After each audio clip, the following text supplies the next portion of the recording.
Hello friend, हे बघा मी दहीवडे तुम्हाला तळून दाखवले होते. हे बघा पाण्यातून काढले, मस्त पाणी काढलेलं आहे वड्यांमधून. कोथिंबीर आहे आणि दही आहे साखर टाकून. आणि आता हे मी 4 वडे घेतले आहेत. हे बघा, आणि याच्यावर असे दही टाकायचं आपण. मस्त दह्यामध्ये बुडवायचे वडे पूर्ण. आणि त्याच्यानंतर कोथिंबीर, थोडीशी कापलेली कोथिंबीर तुम्ही वरून टाकू शकता. हे बघा, मी आज दहीवडेच खाणार आहे, जेवणार नाही आहे.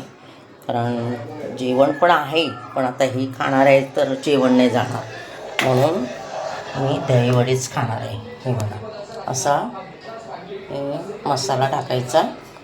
मिरपूड वगैरे दह्यामध्ये टाकलेली आहे मी. आणि हे असं खायचं. या खायला, चला बाय. हे बघा दहीवडे छान आहेत ना, येत आहे ना खायला. चला, येत आहे ना, नक्की या.